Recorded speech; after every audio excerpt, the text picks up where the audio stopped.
just to refresh. Buckle and enjoy the ride from 2 to the half of the 5. Mondays to Fridays happening live. Where we gon' have a ball, you can text your guys. Let me tell you what you really gotta do. You can count on us, we come through. We got everything you need, that's true. Are you ready for the traffic avenue? Let me tell you what you really gotta do. You can count on us, we come through. We got everything you need, that's true. An applause for the traffic avenue. Traffic Avenue, the show for me and City 97.3. Accra. City 97.3. More variety. Eyewitness News. Be there as it happens. City News.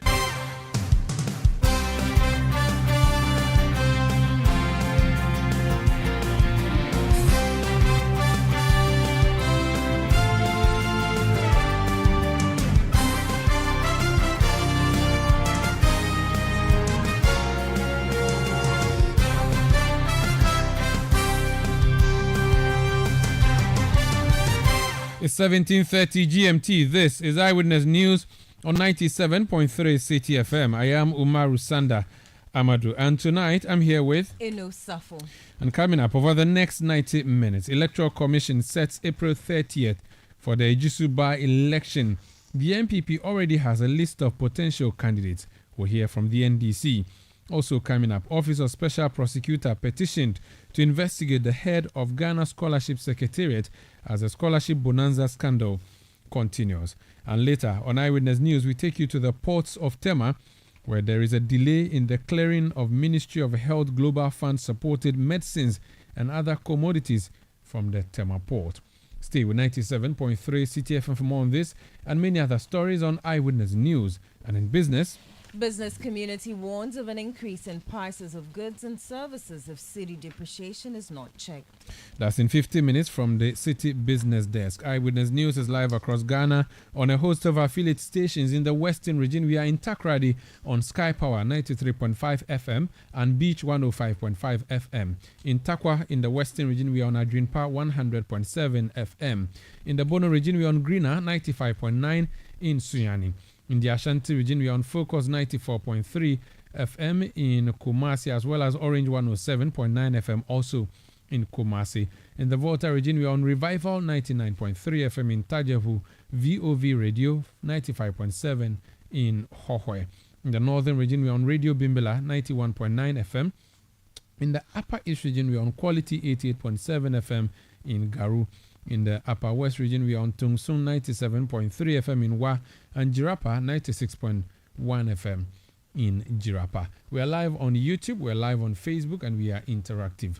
Join us with your messages 0549 986 996 0549 986 996. You can go on Twitter and drop your message. Use the hashtag City Newsroom. My handle is at Umaru Sanda. You can also send your message using at City 973. Let's settle for details of our stories now. And the first one has to do with what we are focusing on. The Inter-Party Advisory Committee of the Electoral Commission. The political parties go to have meetings with the Electoral Commission and discuss a number of issues that relate to our elections. The focus tonight is on two things.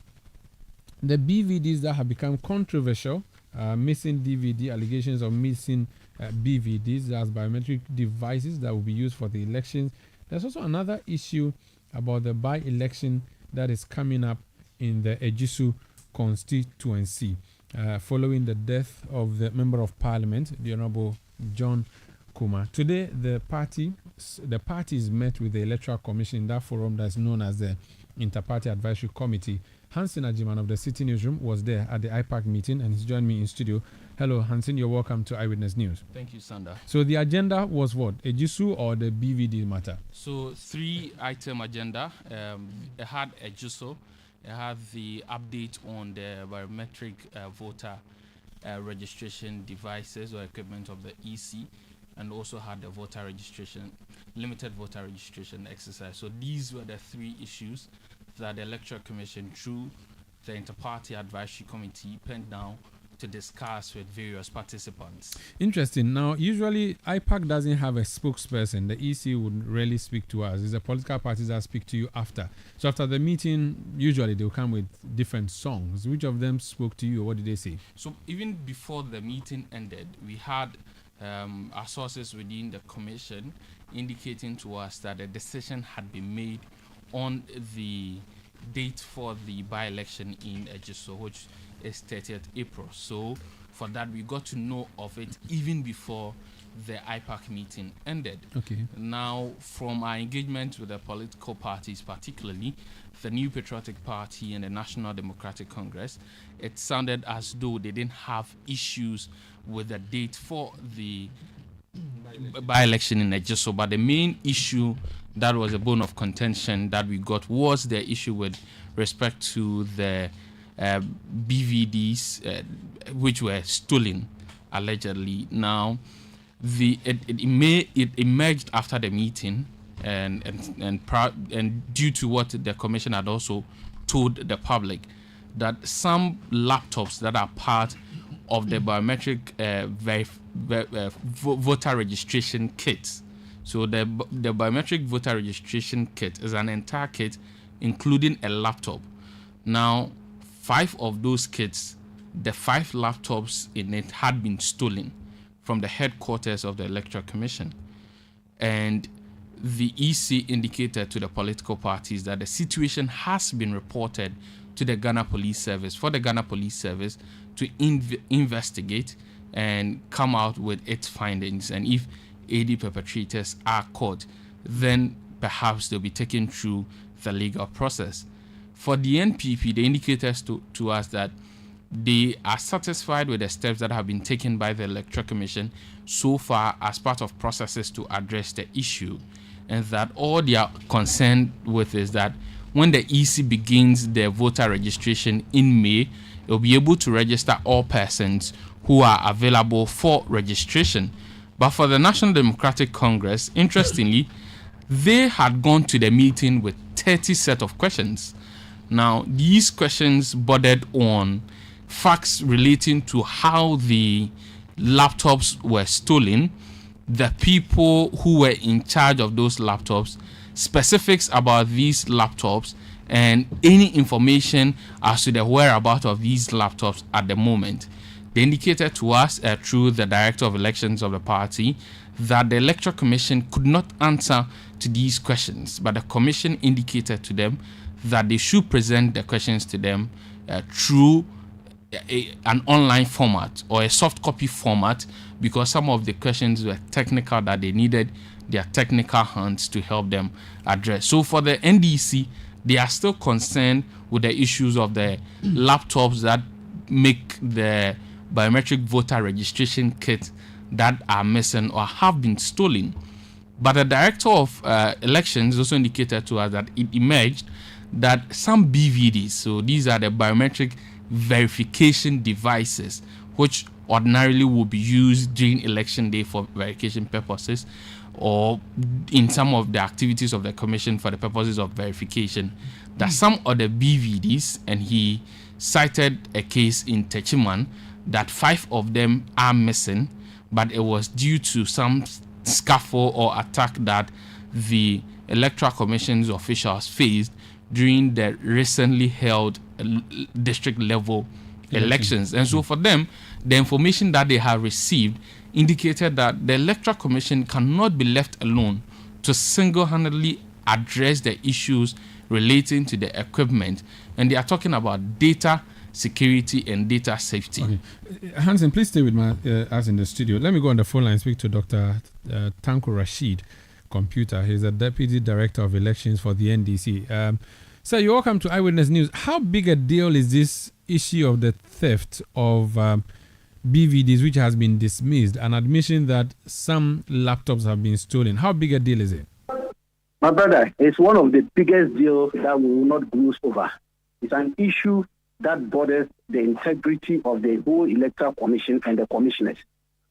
Because the laptops we are talking of, they are not ordinary laptops. They are not just like the ordinary laptops we give to our children or the one they are given to SSS children.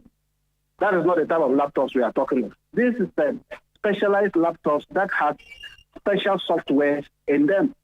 They are embedded and they are installed purposely for this. So when you're talking of the DVR, the laptop is like the heart of the DVR. Because when you do scanning and you do photo taking and you do this on printing and all that, they are all captured onto the laptop. So they are invasive in whatever they are telling Ghanaians about these issues. That is why we went there with 35 sets of questions. And I'm happy your reporter did justice to it. I mean, we gave them 35 technical questions about the BVRs. We want them to answer those questions for Ghanaians to see and to appreciate the enormity of the issues we are talking. Okay, so these 35 questions, we are serious about it, and it has to do with the heartbeat of the BVR. Apart from that, I'm happy your reporter gave accurate, vivid reportage of what really went on there. Look, 28 unaccounted BVDs. And this one, it was their own memo. They wrote their own memo to the regional directors. But today they were talking of some 5 meetings at Takwa and Swam, which were vandalized. You see, they continue shifting goalposts. You push them, they'll go this way. You push them, they'll go this way. This has strengthened our position that this electoral commission should be thoroughly investigated by an outside body, because a lot of things are not going on well there. I see. And so that is what we are looking at. Okay, so if it is a case of theft, they reported it to the police. Is it your suspicion that it was not theft, but possibly the machines were diverted for other purposes? That is why we give them this 35. If you look at our 35 questions, they are leading questions. Clearly, you can't have a CCTV camera. Go to the Electoral Commission where the items were stolen. You have 24/7 CCTV operating cameras. And that, apart from that, if you see the evil military men who are doing that, they have a position and armor car over there. So all these things are there, and yet somebody managed to pass through all this, and this CCTV camera cannot give out those details. The time the person picked order, those things cannot be given out. We have another intelligence on it. We are keeping that one to our chest. We are waiting for them to answer this. If they answer these 35 questions, we will come out with the intelligence we have about the issues. Where certain personalities, they know, they have asked them to move to somewhere. And we are following up all these lists. Don't forget, we've been in government before, and we still have our intelligence officers with us. And so they are doing their investigation. We are also doing all this thing behind the scenes. So it is not by mistake for us to come with these 35 questions and just put it out. We've thought through the questions and we put it before them. That look, this election that we are going to do, the 2024 election, is not like the other ordinary elections they went through and just got away with it, especially in 2020. This one is a brain work, and we are all on it. And that is why we said eye on the prize. And we will make sure that every inch of what they are going to do, we are going to measure it. And make sure that Ghanaians are not shortchanged. Because taxpayers' money cannot be used like that.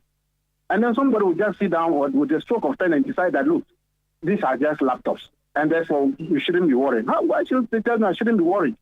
And now when we ask them the question, they say they now need their technical people to answer those questions. So you see, the enormity of the matter we are talking of. How would this theft compromise the upcoming registration and, for that matter, the general election?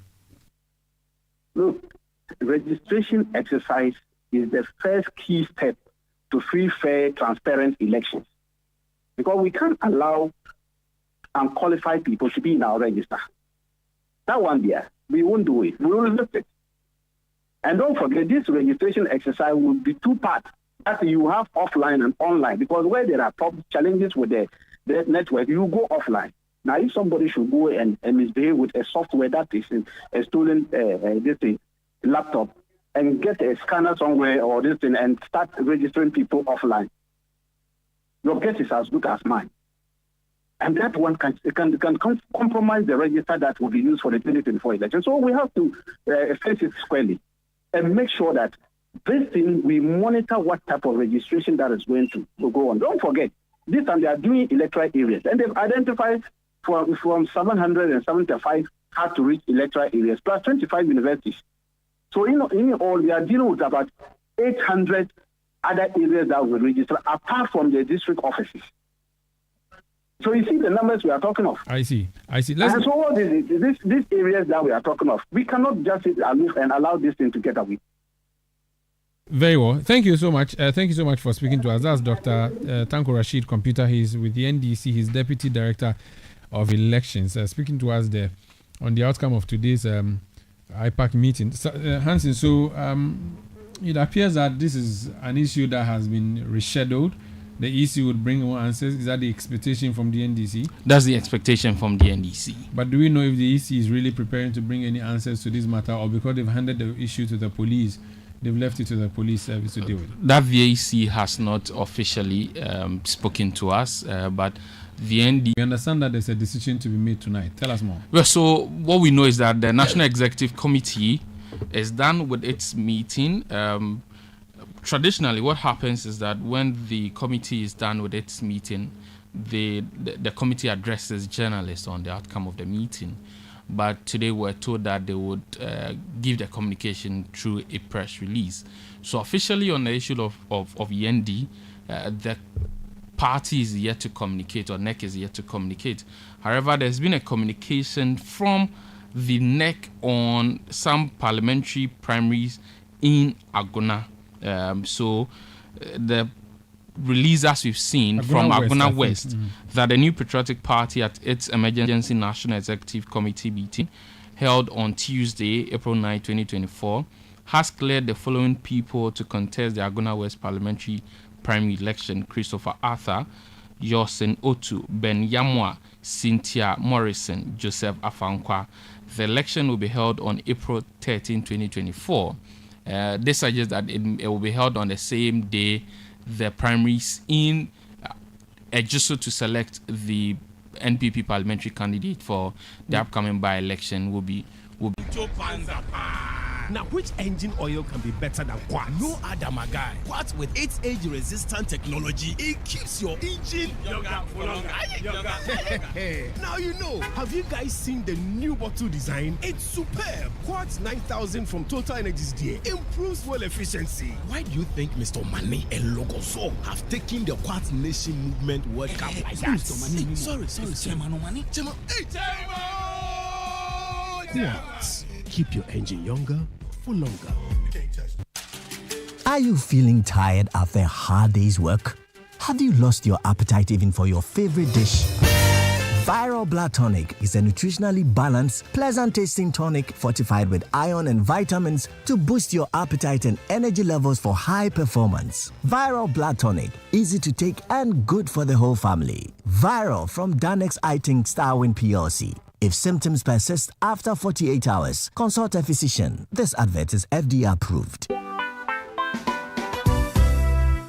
In a world where technology shapes the future, education becomes our most powerful tool. At the Anglican University College of Technology, we are not just teaching students, we are shaping innovators, pioneers, and leaders. This is why we are launching the Anglican University College of Technology Endowment Fund under the distinguished patronage of the President of the Republic of Ghana, His Excellency Nana Addo Dankwa Akufo-Addo, and the Primate of the Church of the Province of West Africa and the Archbishop of the Internal Province of Ghana, Most Reverend Dr. Cyril Kobina Ben Smith. Join us on Friday, the 12th of April 2024 at 7 p.m. prompt at the Accra International Conference Center as we launch an endowment fund that will provide scholarships for talented students who dream of pursuing a career in technology, fund research initiatives, equip our facilities with the latest tools and technology, and create an environment where ideas flourish and dreams become reality, and also empower our students to become exemplary leaders. This function is open to all corporate bodies, philanthropists, and benevolent individuals. With your support, we can ensure that our students have access to the resources they need to excel. For sponsorship, contributions, or donations, contact the registrar on 0202-541-461 or send an email to registrar@angutech.edu.gh. Angutech, excellence, innovation,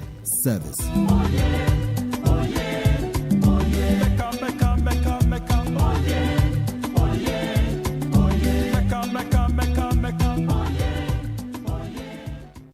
Eyewitness News. Be there as it happens.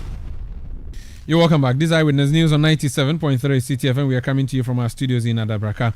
In Accra, I'm still in studio with Hansen Ajiman, who went for that IPAC meeting and sharing details with that. The EC has issued a statement, hasn't it, Hansen? Yes. On the Ejisu by-election. What did the EC say? So it's giving timelines with respect to the by-election. So as we indicated, the election itself will be on April 30, 2024. The EC will begin receiving nominations at its Ejisu District Office from 16th April 2024 to 18th April 2024 between the hours of 9 a.m. to 12 p.m. and 2 p.m. to 5 p.m. on each day. Now, interested candidates are required to download the nomination forms from the Commission's website from April 9, 2024 to 18th April 2024. Now, another issue that prospective aspirants or candidates should take note is that the filing fee for the election is 10,000 Ghana cedis per candidate.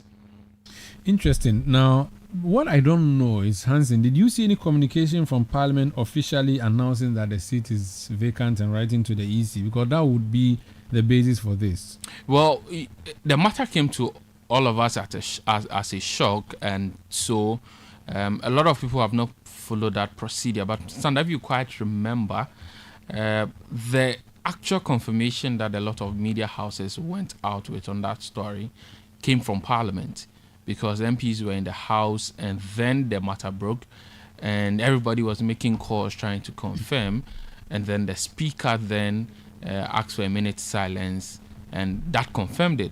And usually there are constitutional provision timelines. I think it's, if my memory serves right, 7 days after the announcement is made that the office of the Speaker of Parliament ought to transmit that to the Electoral Commission.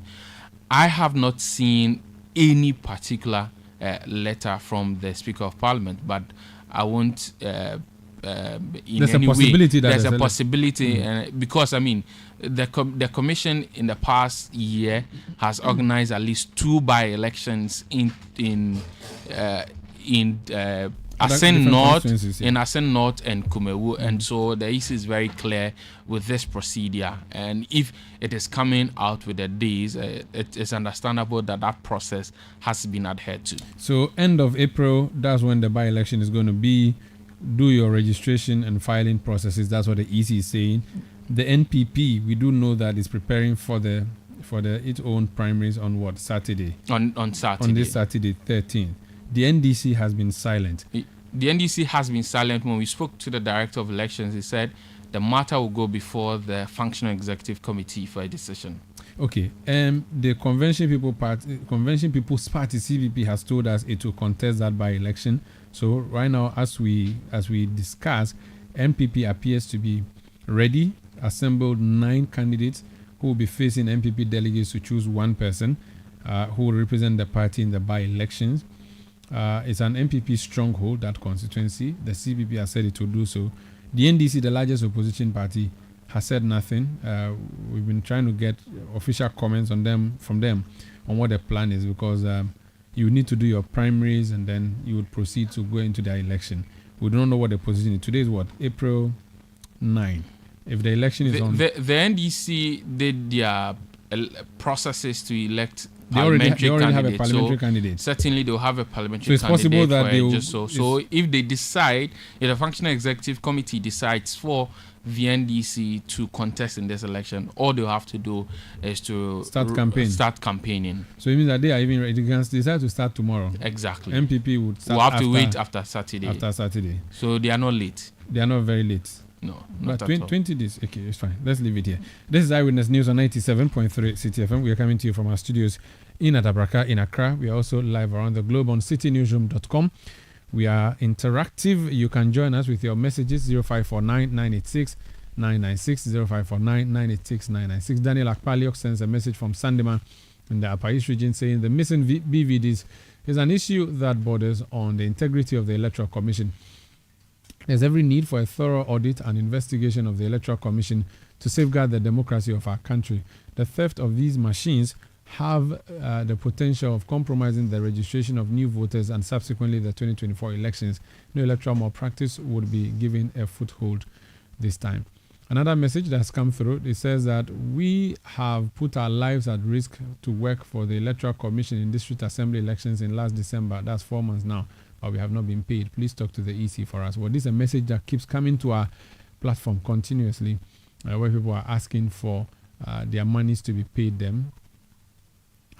This one from Amisco Spelele in Kaswa Republic says, in fact, the good people of Ejisu constituency must elect Honorable John Kuma's perfect replacement to represent the NPP in Parliament. Hashtag it is possible. This is Eyewitness News on 97.3 Citi FM, broadcasting from Adabraka in Accra, around the globe on citynewsroom.com. And what other stories do we have?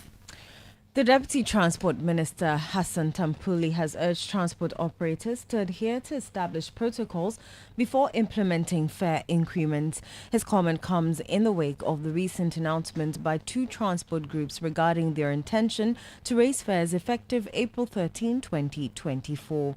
Speaking to the media on the sidelines of the Eid Mart Tuesday market organized by the Ghana Exim Bank, Hassan Tampuli highlighted ongoing negotiations with transport operators aimed at reaching a mutually agreeable solution. So there's a mechanism for determining the transport rates, the price of petroleum products, spare parts, forex, and so on and so forth, importation of forex and spare parts and so on and so forth. So we put all of these in a basket. If all of this thing goes beyond 10% since the last time prices were increased, then it will immediately trigger, negotiations for us to determine what quantum of, review can be done.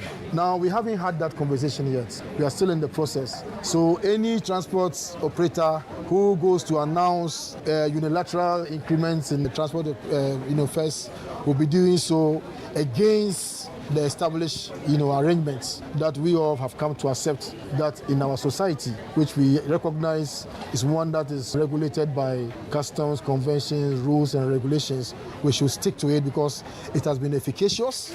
It has helped us in the past. It has helped us to avert chaos. And so we want to stick to it. And I believe the leadership of the transport operators are on my side and the side of the ministry, and we will continue to engage them. Hassan Tampuli is Deputy Transport Minister. The Member of Parliament for Buim, Kofi Adams, says the Bank of Ghana has rendered the country bankrupt by increasing Ghana's liabilities from 459 billion Ghana cedis in 2021 to 810 billion Ghana cedis in 2022 due to the payment of companies for no work done and without any contract. The MP says an engagement with the central bank at the Public Accounts Committee revealed that an amount of $12 million was paid to the MS Power China International Group Limited for the construction of the Pualugu irrigation project, but work is yet to commence. Additionally, $2.5 million, he says, was paid to Morta Engels for the Accra-Tema motorway project under an illegal contract. Speaking to City News, the Public Accounts Committee member says the Bank of Ghana has been directed by the committee to provide the requisite documents for such transactions. Government of Ghana have designed and paying companies for no work done and paying others for no contract whatsoever. We observed in the progress report of payments by the Bank of Ghana using our foreign exchange that they paid some companies like MS Power China International Group Limited that is supposed to construct the Pualugu irrigation project almost $12 million when no work has been done. You go to the site now, there's absolutely nothing. It's just a bush with about 25 pieces of blocks on the site. But they have been dashed $12 million by this government. Again, another company, MS Motor Angels, was paid almost $3 million. That's about $2,577,269 dollars for Temamoto Way extension project. This company had no contract to execute that project and did not do anything on the Temamoto Way that required payment of what? $2.577 million to them. It was only in December 2023, about 15th December 2023, that through a report from the Committee on Transport, Roads and Transport, your parliament, our parliament, Parliament of Ghana, approved the project for the Tema Motorway. And the contractor executing that job is MS Maripoma Limited and not Muta Angels. So how and why did we pay money to a company that has no hand in doing anything as far as the Tema Motorway is concerned? You heard the Member of Parliament for Bwim, Kofi Adams. This is Eyewitness News on 97.3 Citi FM. Let's go back to a story that has been trending from the weekend. It has to do with scholarships that were given to Ghanaians, which scholarships have been a subject of controversy since the Fourth Estate Media House published the details of the persons who were given those scholarships. Today, a petition was sent to the Office of Special Prosecutor asking, among other things, a probe into the nature of the disbursement of the scholarships. The person who sent the petition is a deputy youth organizer of the NDC. His name is Osman Ayarga. He's joined us on the line. You're welcome to Eyewitness News, sir. Good evening, and thank you very much, Umaru Sandra. Tell us the content of your petition. Thank you very much. But first and foremost, let me say good evening to your cherished listeners once again, and thank you for expressing so much interest in this scholarship matter ever since it broke up, I think, in the last couple of weeks. You have shown interest in unearthing the rods in the system. I just want to thank you and your station for doing that. Now, today we were at the Office of the Special Prosecutor to present to him our petition, and our petition looked at a myriad of issues. First and foremost, we drew the attention of the Special Prosecutor of allegations that were made of some confessions of students who notably had paid money to the tune of £5,000 just to secure scholarship worth $40,000. Meaning that there has been some inducement or some bribe or some extortion. Also, where people had to pay 30,000 Ghana cedis just to secure introductory letters to be taken to the embassy just to secure visas for them to travel out. Meaning that there has been some fraud somewhere. And of course, where people who had already received a Ghanaian scholarship at the same time also received foreign scholarship. And the scholarship secretariat didn't take measures to retrieve such money. And let's not also forget instances where the special assistant to the second lady of Ghana actually was able to secure a scholarship when he didn't even attend the school and the money wasn't even retrieved whatsoever. So you realize that putting all these issues together and also with the evidence that is available due to the very meticulous work done by the Fourth Estate and some confessions of students, you realize that prima facie have been able to build a case of reasonable suspicion to petition the Office of the Special Prosecutor, because these are corruption and corruption-related matters which falls within the ambit of the Special Prosecutor. So we invoked the jurisdiction under the Special Prosecutors Act 959, which is sections 2A, 31G, and 79, which we came under to petition the Special Prosecutor. So we asked for a full-blown investigation to all these issues that have been leveled against Kingsley Ajimai. And also we called on the President that as a matter of agency should relieve Mr. Ajimai or let him step aside pending the outcome of the investigation, because he is a person of interest and he finds himself in a privileged position to be able to interfere or even tamper with evidence that may be at his disposal. So these are the issues we raised at the Office of the Special Prosecutor. I see. Now, the OSP's law says it should investigate corruption and corruption-related offenses.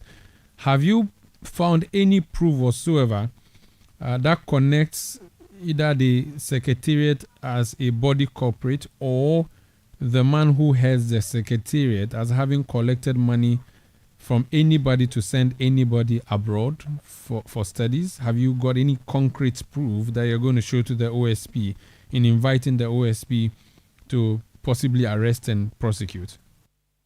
Now, as I told you, when you read the OSP's Act, and I stated to you, Section 2A, 31G, and 79, I, as a citizen, do not need to have evidence beyond reasonable doubt before I petition the office of the special prosecutor. In fact, in the instance where you suspect that corruption has taken place or may have even taken place, it falls within your right to petition the office of the special prosecutor. He is the one who has been endowed with security architecture to be able to investigate and come up with the real truth. So once there's reasonable suspicion, once the fourth estate has come out, that those are all pieces of evidence. Once people have come out to confess that we are actually made to pay this amount of money through this person to the scholarship secretariat, it is enough for us to petition the scholarship secretariat for them to have a full-blown investigation to find out who are actually culpable. And of course, the buck stops with the registrar of the scholarship secretariat. It is under his watch, and he takes ultimate responsibility for everything that happens at the scholarship secretariat. Now that you've sent the petition, have you been given a response, or they just acknowledge receipt and told you to go? For now, they just acknowledge receipt and they said we will hear from them. So we're expecting to hear from them, and we hope to hear from them as soon as practicable. Very well. Thank you so much for speaking to us. Thank you very much, Mario. Osman Ayariga is Deputy Youth Organizer of the National Democratic Congress. This is Eyewitness News on 97.3 Citi FM. Eno? Let's do some more stories. The Member of Parliament for Sine West, Kwame Chumesi-Ampofo, has criticized the government for claiming credit for the construction of the Atibubu Kwame Danso and Kwame Danso Kejaji Road in his area. The MP says the Minister for Roads and Highways, Francis Asensu-Boakye, while inspecting some road projects in his constituency last week, credited the NPP government for the Atibubu Kwame Danso and Kajaji Road, which he says was constructed by the Mahama administration in the year 2013. Here's Kwame Chumesi-Ampofo reacting to the development. Was able to lie vividly to tell Ghanaians that it's MPP who did the road, who constructed Atibu Kwame Danso Road and Kwame Danso Kajaji Road, which I need to set the record straight. That is not true. But my worry was in front of Nananom and the good people of Sine West and the entire Ghanaians and the world. The minister couldn't properly check his hand over nose before going for this inspection or going to tour the roads. When he was speaking, his deputy minister was there, Honorable Jaula, MP for Pru West, who has been a deputy minister from the one when MPP came or when Nana Akufo-Addo came. He was the deputy minister. So he's supposed to know, or he's supposed to have the record. Also, the regional minister was also there, and the candidate of Sine West MPP was also there.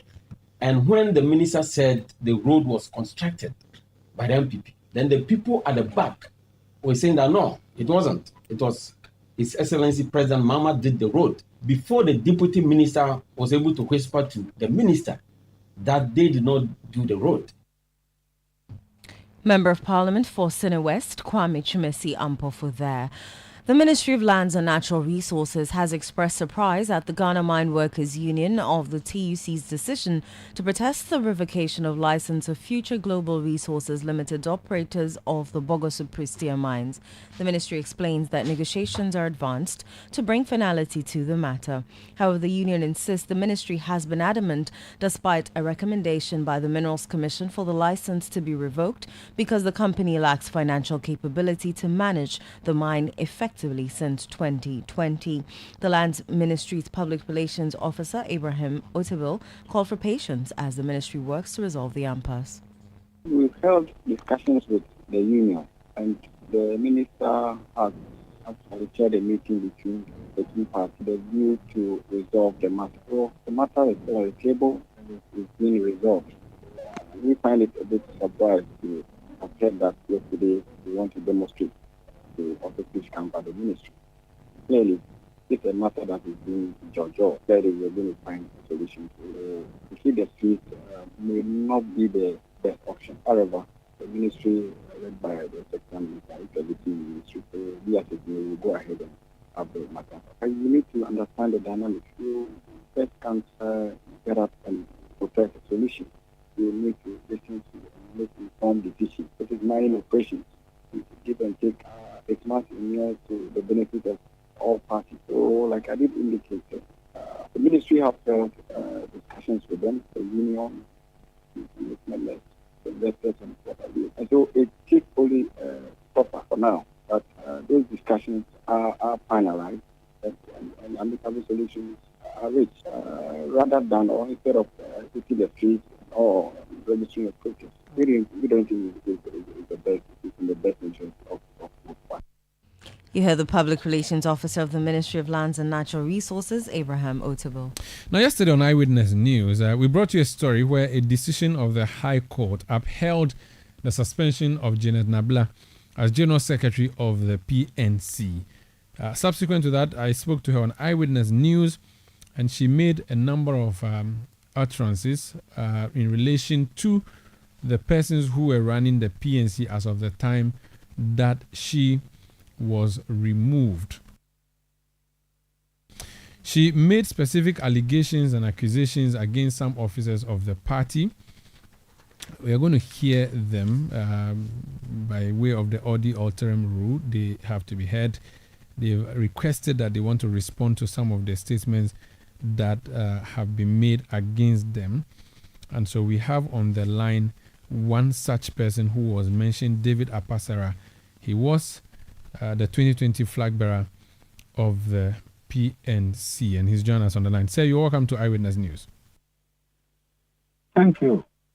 So yesterday, you listened to the interview by your former General Secretary. You have issues with what she said. Please respond. To your cherished business. Well, I may not be able to recollect everything that she said, but what I got was the allegation that I had prior knowledge of the verdict in the court, and that I was inviting journalists and so on to come there, and that meant that I had influenced the court to maybe give me the judgment, give the judgment in our favor. And I think that is a very unfortunate statement on her part. I remember on the Wednesday, a journalist of the Metro TV called me and wanted to grant me an interview on Friday. And then I talked with him and said, well, we have the court judgment on Monday. So I would have preferred that he comes to the court, and after that, then he can grant me the interview. He is the only one I talked to about the court. Besides that, if I didn't have a case, I won't go to court. I knew that we had the case. We had gone through the right procedure. We tried, first of all, to correct Janet. She wouldn't listen. We went to Dr. Edward Mahama, who she's working under at Mahama's clinic. And Dr. Mahama refused to intervene. He said he had washed off his hands from the party and therefore would not be able to talk to Janet. So we had to appeal or write a petition to the disciplinary committee, and you look at it, that all the national executives signed that petition except Janet and her two deputies. The rest of us all signed the petition to the disciplinary committee. The disciplinary committee invited her, and she said she will not appear there. She insulted them. In fact, she insulted them. And the disciplinary committee went further and then recommended that she should be suspended because nobody is above the party. We went ahead, we called a next meeting, and it was a unanimous decision to suspend her. Then we suspended you. You went to Kumasi and got some few regional chairmen and secretaries to come around you. And you sat there without going through the procedure prescribed by the Constitution, you announced that you had sacked the leader and sacked the chairman. And everybody knows that even if there is a case against the national chairman, and then he is taken to the right procedure and suspended, it is the vice chairman that takes over. You don't go and appoint a regional chairman to come and act as a national chairman and national leader when you have a vice chairman that was elected at National Congress. This is common knowledge. It is not for anybody to say that this is right or wrong, but you know why we should go to National Congress and then we elect vice. But that's what they did. So now, it culminated in the decision of the court yesterday. Jenna Nabla said to me that it is all right, the court has granted for you, but she doesn't respect, okay, she says she would appeal, and that is a judge that has decided that you should continue to do what you're doing, but she believes that the party is on her side. You have won in the courts. Are you sure you would win at party's Congress? Does the party support you in this campaign of yours? I wish the party, the rank and file, had an opportunity to speak through your station, and you would have known the relief, the joy that people are expressing. Everybody was tired. Everybody in the party was tired of this lady hijacking the party and behaving as if the party is her property. How can you? She had sacked every national executive that was elected at the Congress. How can an individual get up and sack all? And then she had their own vice national chairman. She had her own youth organizer. She had her own women's organizer. She had her own executive, and she was operating a parallel administration. And so everybody was tensed up. But I kept on telling them they should stay put because we are going to rely on the court. That's the right thing. I didn't want a situation where we go and we have violent confrontation. That's wrong. Unfortunately, the court has ruled. Very well. And in fact, everybody I have had, I can't even receive all the calls from all the regions. People are very happy. Very well. And I think that it is a clear sign that they are expressing their confidence in my leadership. Thank you so much for speaking to us, and wish you all the best. That's David Apasera. Congratulations. I'm most grateful. He was Thank you. The 2020 flag bearer of the PNC. PNC flag bearer hopeful Bernard Mona has issued a statement. Let me read a few of the paragraphs. He says, we need to assiduously work on a timetable for internal elections from the electoral area to constituency, regional, national, and culminate with presidential primaries. Ghanaians are in dire need of hope, renewed patriotism, and dignified living, which PNC-led government has what it takes to offer. Shall we delay any longer? No. The time is now for PNC to showcase its readiness to assume the reins of government, to offer a decisive, progressive, and transparent leadership for our shared challenges as Ghanaians. PNC Arise. Signed, Comrade Bernard A. Mona, PNC presidential aspirant. This is Eyewitness News on 97.3 Citi FM. And talking about statements, we have a statement coming through from the Ministry of Health, which statement is talking about wares that we have at the ports, which wares are not being cleared. Right, so the Ministry of Health says that as part of an ongoing support by the Global Fund to the government of Ghana, they indeed received between the period of August 2023 and February 2024, 435 containers at the Tema port containing anti-HIV, TB, and malaria medicines and mosquito nets for distribution across the country. They say out of the 435 containers, MOH successfully and expeditiously cleared 253 from the ports through the support of government, with 182 containers remaining.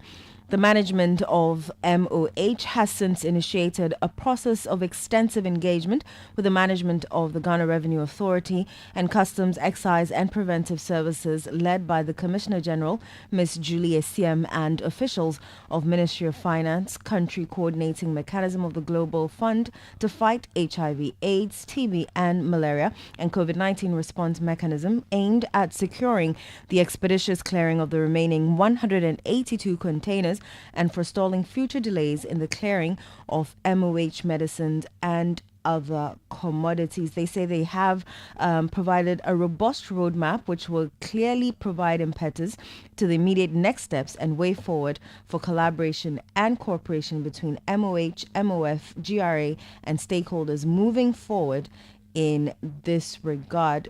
We wish to inform and assure our stakeholders and the general public that the MOH has made significant progress in the process of clearing the remaining 182 containers at the port containing the anti-HIV, TB and malaria medicines and mosquito nets by Friday, 12th April 2024. Moving forward, the MOH, MOF, GRA and stakeholders reaffirmed their resolve to engaging consistently and meaningfully in ensuring that the health needs of all people living in Ghana continue to be their collective priority. It was issued by the Public Relations Unit of the Ministry of Health. Eyewitness News. Be there as it happens. There are some classy celebrations that calls for whipping out your favorite China sets. Same goes for your luxury vehicle. Just any engine oil won't do. Premium understands premium best. The new Shell Helix Ultra 0W20 SP with carbon neutral properties is the one for your premium car. It's a fully synthetic motor oil designed using the Shell Pure Plus technology. Prevents dirt buildup with exceptional cleaning power, leaving your pistons cleaner than a whistle, up to 50% more than the industry standard, and gives you stronger, long-lasting engine performance. So, if you want your classic car to run smoothly like a Ferrari for years to come, use the Shell Helix Ultra 0W20 SP with carbon neutral properties. Shell Helix Ultra 0W20 SP, designed for ultimate engine performance.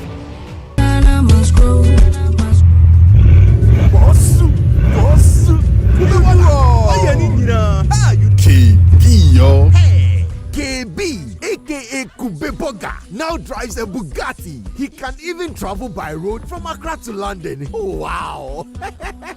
KB's source of wealth is agriculture. Yes, coconut business. After losing his bank job, he started supplying coconuts at events. Now, he owns large coconut plantations and employs many young people.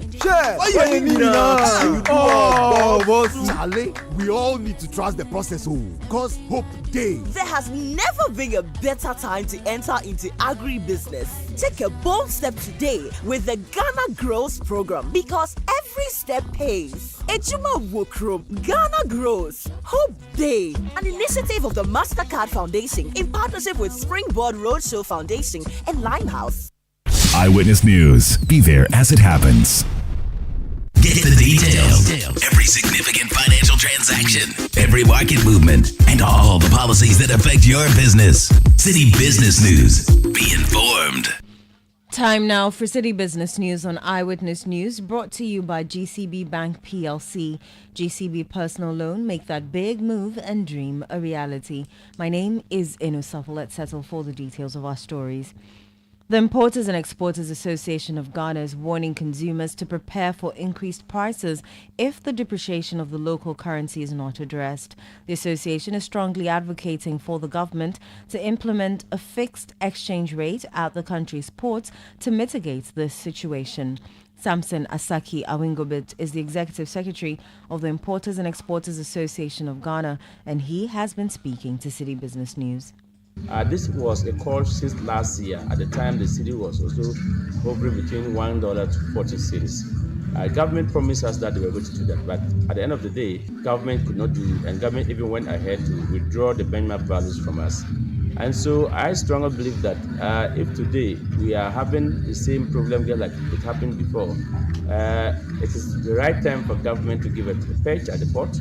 Not just a patch at the port for its solution, but government should also be able to make sure that commercial banks have this forest available with them. government should be able to tell commercial banks to exchange at maybe between 10 to 11 cities, special rate for trading public. Because if you don't do that, what it means is that consumers are going to suffer the more. Consumers will have a huge challenge if government of Ghana refuse to do something with the commercial banks or by directing Bank of Ghana to be able to give a stiffer punishment to commercial banks who upload forex to Alaji and rather ask a business person to go to Alaji to change. And that is the current issues that we are all walloping with. That was the Executive Secretary of the Importers and Exporters Association of Ghana, Samson Asaki Awingobit. As Ghana's second program review with the International Monetary Fund progresses this week, market watchers are urging government agencies to be proactive in revenue mobilization. There are concerns that without proactive measures, the government may be compelled to introduce new taxes in the mid-year budget review. The recent suspension of the 15% VAT on electricity raised additional concerns about a potential revenue gap, highlighting the need for careful fiscal management. Francis Timorboy is a tax analyst and he shares insights with Citi Business News.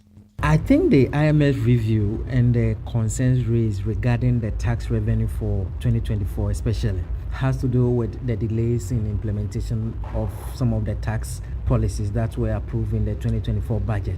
The biggest of it is the VAT exemption on household consumption, which Labour Union indicated their disapproval, and some of the other taxes like the emission levy has not been fully implemented.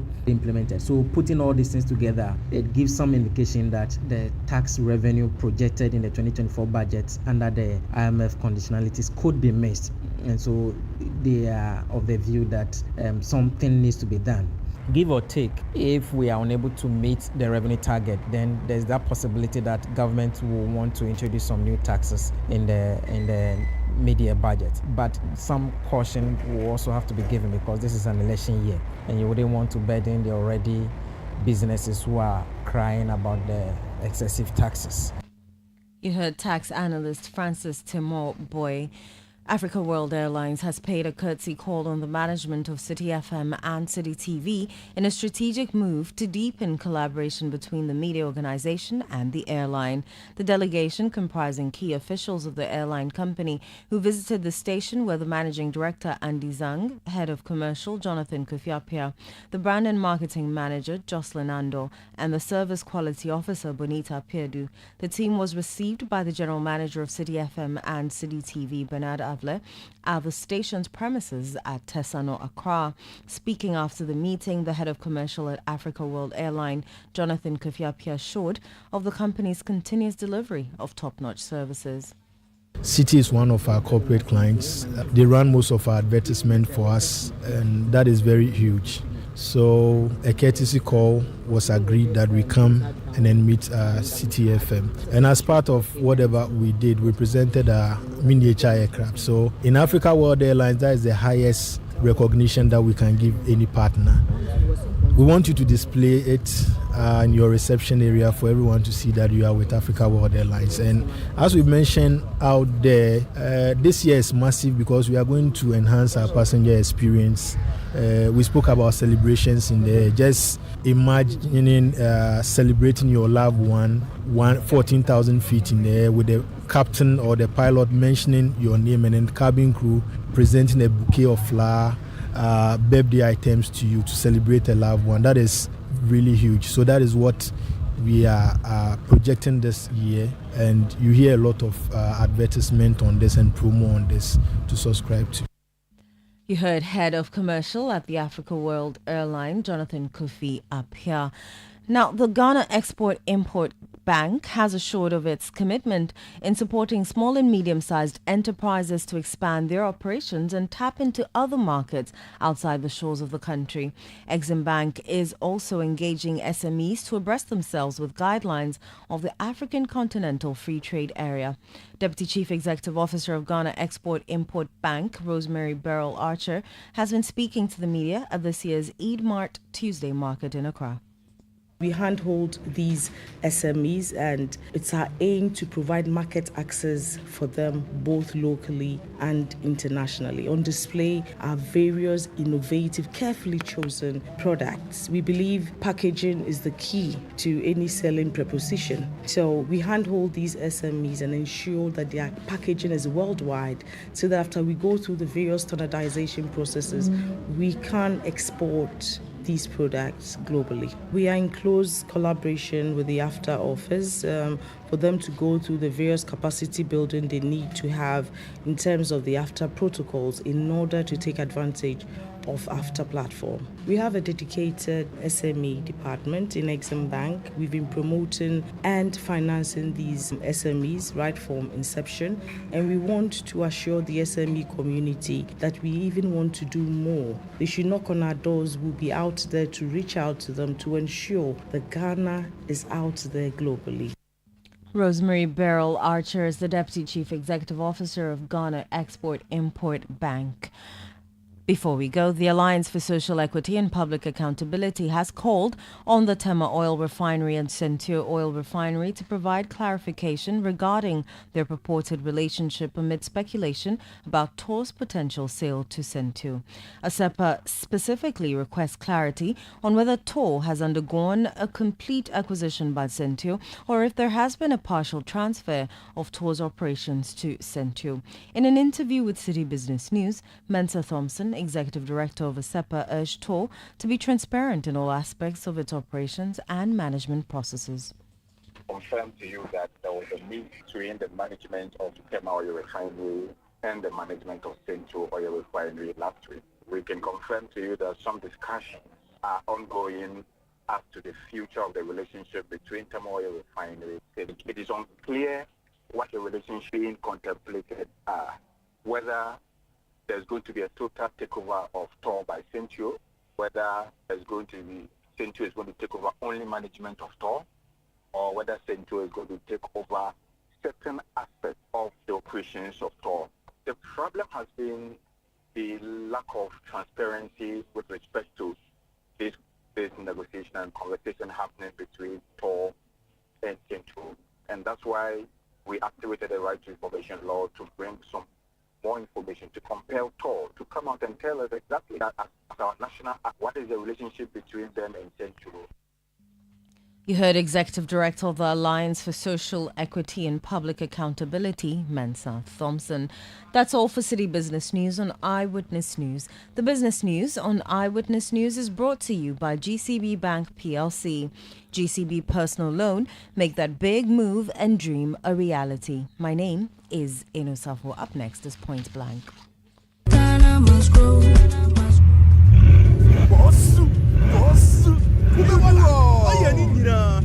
KB, yo. Hey, KB, aka Kubeboga, now drives a Bugatti. He can even travel by road from Accra to London. Oh, wow.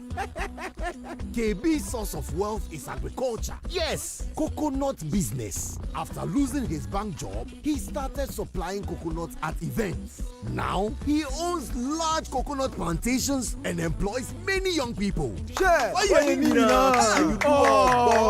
Charlie, we all need to trust the process, because hope days. There has never been a better time to enter into agribusiness. Take a bold step today with the Ghana Grows program, because every step pays. Ejuma Wokrom, Ghana Grows, Hope Day, an initiative of the MasterCard Foundation in partnership with Springboard Roadshow Foundation and Limehouse. The other day, I visited Kweku at his spunky new office to congratulate him on opening his business. And man, was I impressed. The business is just moving quick. The sales, customers, everything is just working seamlessly. The secret? He said, it's MTN Business Broadband. In this fast-paced environment, we need fast and reliable internet to support all business types. No laggy online meetings, great download and upload speeds, impeccable business management systems, all inclusive. I mean, you can have it all. Sharp! I signed on immediately. To enable your business stay ahead and stay connected, make sure you're signed on to the best internet made just for businesses. MTN Business Broadband. Sign up today on broadband.mtn.com.gh and manage your account on my MTN app. Call 0244 308 111 for more information. We are good together. everywhere you go. Eyewitness News. Be there as it happens.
Eyewitness News. My name is Umaru Sanda Amadu.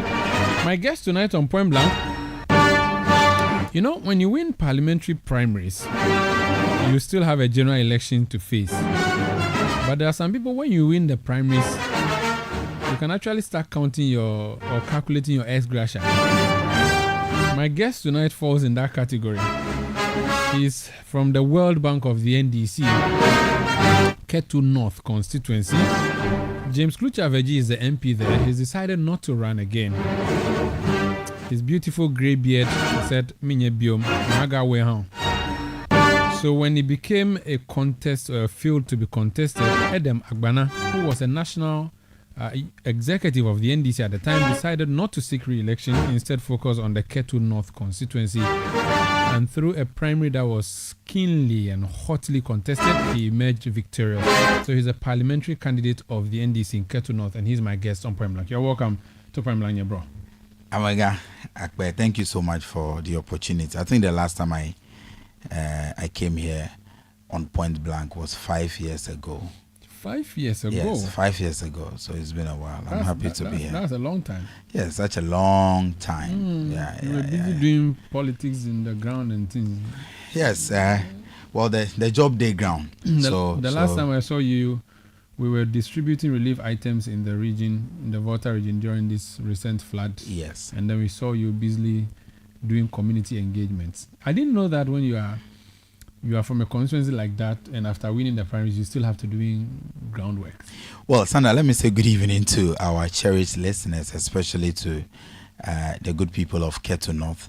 And let me use your platform to once again thank them for the warm reception, encouragement, and overwhelming support that I enjoy from them every now and then. You asked a very important question. People are asking, why are you working so hard? Why are you still moving around the constituency and all of that? And my answer is one. Yes, I am confident that I will win the elections, but I am not complacent.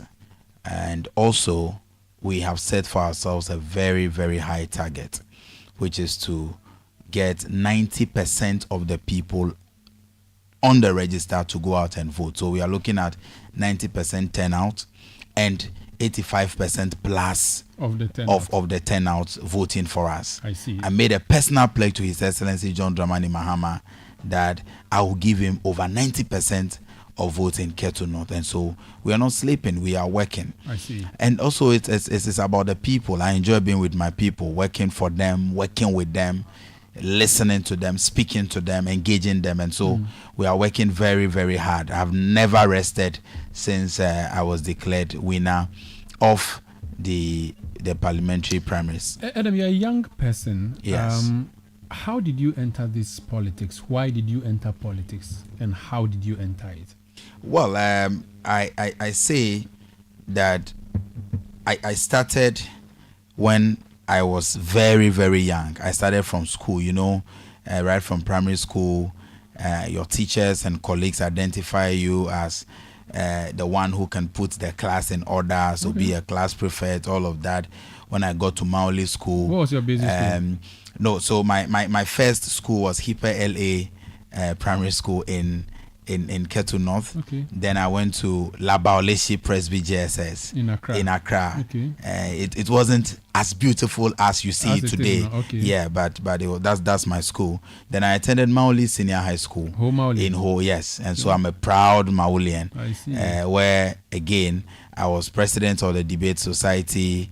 I was the Lincoln House captain and held some other positions in other clubs and then also in class. And so leadership has always been a part of me. But when I got to the University of Ghana, that is where I took it a notch higher. I contested and won the SRC presidency.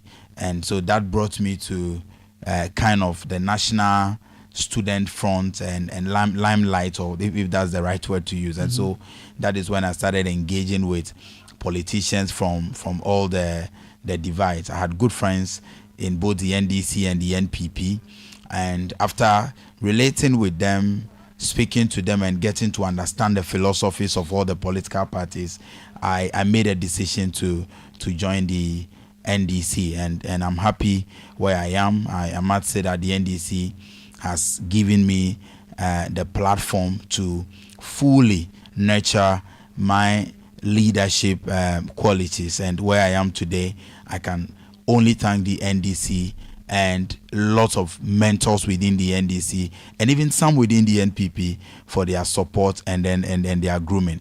I tell you this story. When I was a student leader, at the time I was contesting for SRC president, usually the political parties will come to campus and then they will brand, okay, this is the NDC candidate, this is all of that. So when I was contesting, I was going as pro Nkrumahs, and so many of us were CPP members, and so the NDC as a party did not support me when I was running for SRC president.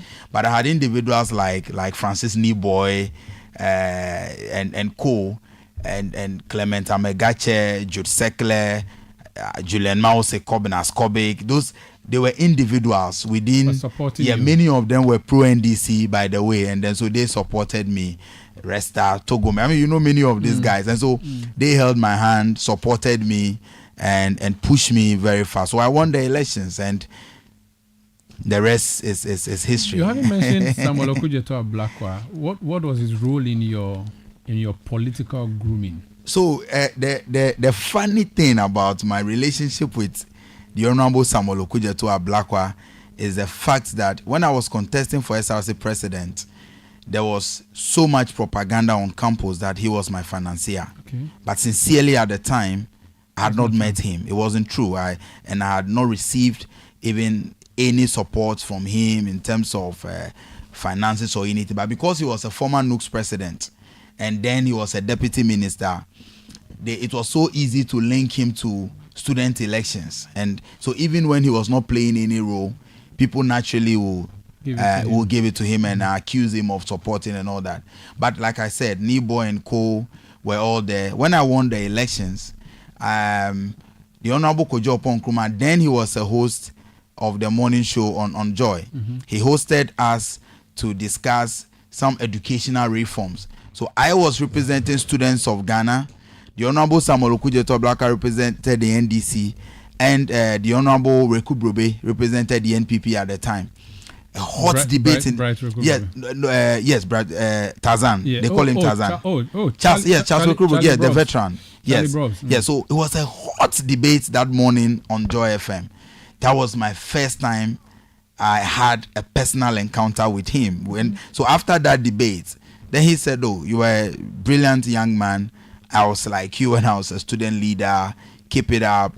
Let's be friends." Then he started mentoring me. Sometimes he would drive to campus to visit me and all that. He would invite me to be part of leadership programs and all that. So that is how I became a mentee of the Honorable Samuel Okudzeto Ablakwa. So I decided to do my national service with him. Okay. So I understudied him, worked for him, and one of the things that I love about him as a leader is that he will give you the space to be innovative. And so sometimes he will allow you to make all the mistakes. Then he will come in and correct you. And he's someone who is great at inspiring and encouraging you to be your best. And so I worked with him, learned a lot under him, got to meet many of the people I know in the NDC through him. And then they also took interest in mentoring me. So through him, I got to meet the likes of the Honorable Haruna Idrisu, the Joyce Bowers, and all those people. Then they also took some special liking for me, and they have been supporting me. You are going to Parliament. Yes. Honorable Blackwell is one of the persons who is celebrated as your MP, or what was it? Your desired MP. If you wanted a good MP, he's been celebrated as that MP that should be emulated by all MPs. You are going to be in Parliament, and this is notwithstanding the election that will be happening, without prejudice to the election that will be happening. But based on the history, it looks very certain you're going to go to Parliament. What are the things you're going to do to make you stand out in Parliament for your constituents? So last week, I was speaking to a group of people, and I told them that one of the advantages that I have, one of the things I am grateful for, is the fact that I'm entering Parliament as a young man, but with a lot of experience working with other MPs.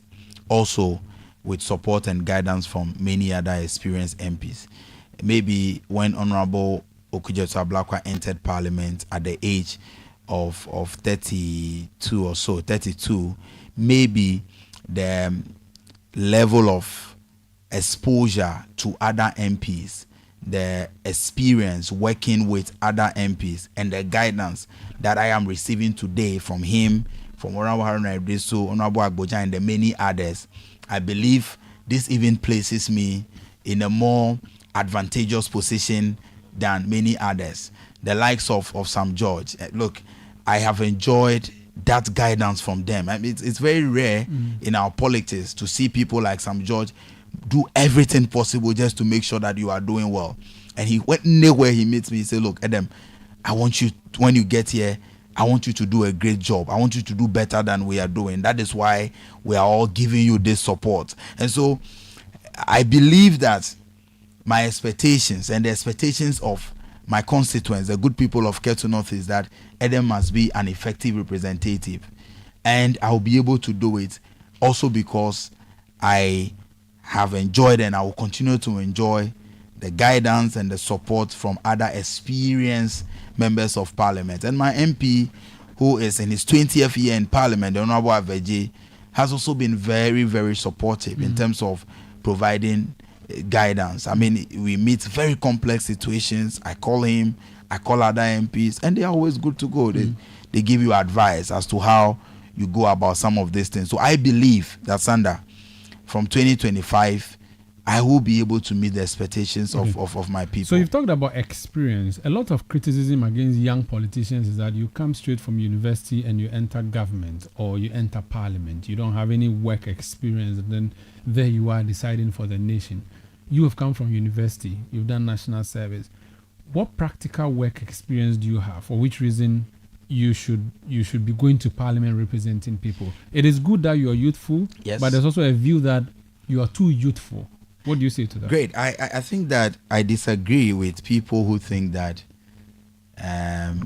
people like Edem Agbana and others who are in their early 30s or late 20s are too youthful to go to Parliament. I don't think so. I think that when you are young, you are competent, and you have what it takes to represent your people. The people will give you the opportunity. When they give, you must be able to deliver. Now, when we talk about experience, the faulty reasoning by many people is that age is synonymous to experience. So you can have a 50-year-old man competing with a 30-year-old person, but a 30-year-old person is more experienced. And I say that I am going into Parliament as a politician with a very, very rich experience, despite being quite young. Now, right from the university where I was SRC president, Sanda, to be SRC president at Ghana's premier university, sit on university council, and be the rep of students, and sit on other boards of the university, it's no joke. You know that.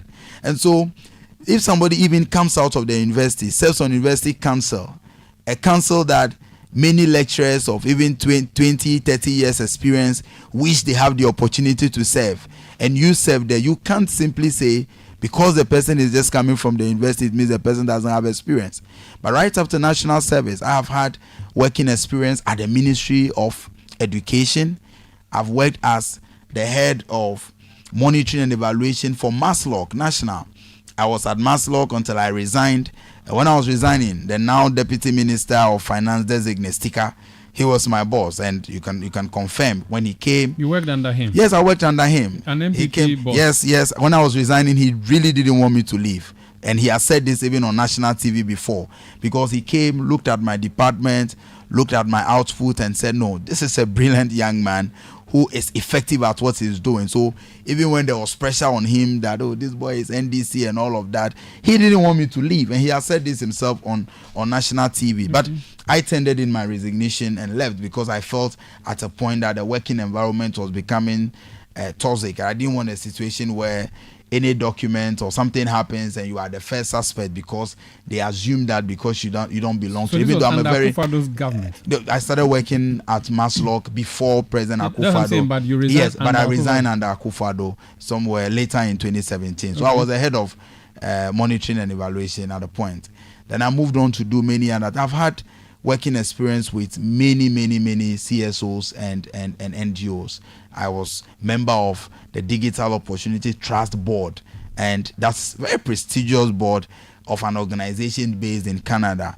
I used to travel to places like Kenya, Rwanda to offer training to social entrepreneurs and all of that. So certainly this person cannot be said to be inexperienced. No. And so during my primaries, it was one of the issues that people raised. And I told them, look, there is a difference between being young and being inexperienced. And if I tell you my profile and I show you all the things I have done, the things that I am still doing, you certainly cannot classify me as an inexperienced person. Again, come back to Parliament. There are very practical examples to give. When the likes of, how old was Honorable Haruna Idrisu when he was entering Parliament? But you agree with me that you can't mention the best 5 MPs in Ghana without mentioning his name. How old was Honorable Sam George? Is he not effective as representing his people? One of the best we have seen as a legislator. How old was Honorable Samuel Okujeto Ablakwa when he entered Parliament? And there are even some examples from the NPP side. And so when you look at all of these practical examples, and even couple with the fact that some of us have had real good time experience, even as young as we are, you can be rest assured that given the opportunity, we will do a good job. And I know that the good people of Ketu North have so much confidence in me, and I'm working to meet their expectations. So if I was asked what my expertise was or what my job was, I would say I'm a journalist. If I asked you what is your profession, what would you say? What's Edem Agbana's profession? I'm an economic policy analyst, trained, received certification. So you understand economics? Yes, policy. I do a lot of policy analysis. On the side, I'm a project manager as well. I see. What's wrong with our economy? What is wrong with our economy? There are a number of things that are wrong with our economy. From the political perspective, we all say is mismanagement. Mismanagement because those placed in charge of the economy are not able to address the fundamental issues. I think that point number one, when you are trying to identify or diagnose what really is wrong with our economy, is the fact that one, we have not been able to, as a country, prioritize the things that will help us as a country generate enough resources and create jobs. And so our economy is largely dependent on decisions of others. It's largely dependent on how other countries are running, and that is why your currency cannot be stable no matter what level of prudent management, whatever they put into it. Because at the end of the day, when you're trading with your other countries, it is the factors from those other places, external factors, that are influenced because you have not been able to build resilience for your currency. Do you get the sense we can even that up? Yes, we can. We can do a lot. With what measures? The first thing we need to do is to increase productivity. When you increase productivity and then... We were promised from taxation to production. Yes. It hasn't happened. So that would have been a good solution. That would have been a good solution, but they are not doing it. And that is why I believe that the 24-hour economy how I understand it and how President Mahama intends to implement it, is the panacea to solving many of the economic challenges that we face today. Because when you look at the three main reasons for introducing the 24-hour economy, the third reason is the import substitution bit.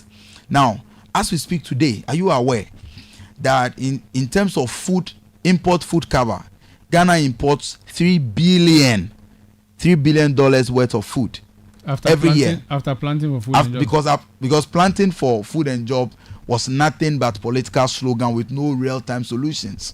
So we didn't produce. I farm as I speak today. Just today, I paid tractor operators. They are on my farm, plowing for me and all of that. I farm. I'm a farmer. I've been farming for years now.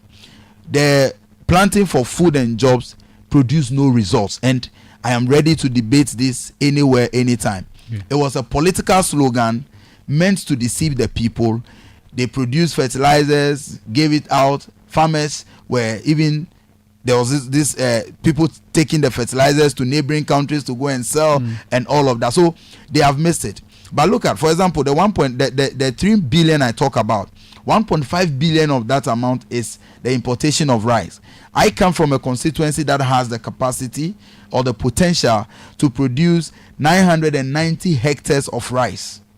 Ketu North is the largest rice producing districts or municipality in this country. Really? What are your rice growing communities? No, we have the Apalavis, we have Klenomadi, even parts of Apipe, and all those areas. Yes, even Dekpo and all these places are in my constituency. Let's go to your constituency. Yes.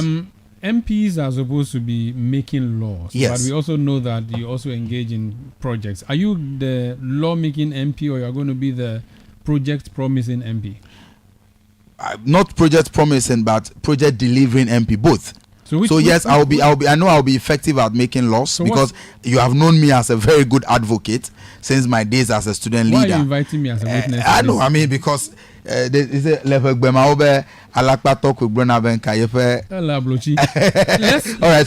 So back. I'll be both, because you see, it's true that the fundamental or the primary duty of an MP is to make laws. That is true. So you do that in the house, but in your constituency, but in the constituency, because of where we find ourselves, you must embark on development projects. You can't pretend. Can't pretend that. So what are two things in your constituency that you think these are things I should fix before I leave Parliament? If in the first 4 years, at least, what are the two things I think in this constituency? If I don't do anything quarter, these two things I should do them. Number one is agri.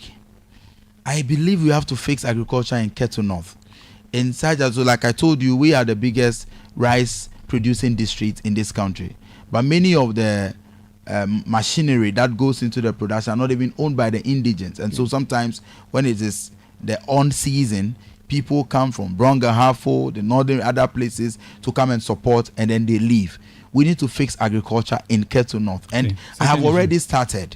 I've already taken some initiatives, but because of time, you are asking us. The second issue is the human capital development. It's something I'm passionate about. That entails education. We need to fix education in Ketu North. The current MP has done a lot, built a number of classroom blocks, invested heavily in education. But where we are today, it has to do with quality education. That is missing. As we speak, I'm distributing computers to schools and making sure that I support education in Ketu North so that we get the results.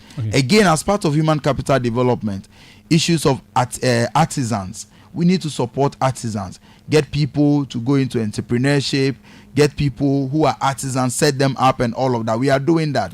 When you come to my constituency today, unemployment is a big issue.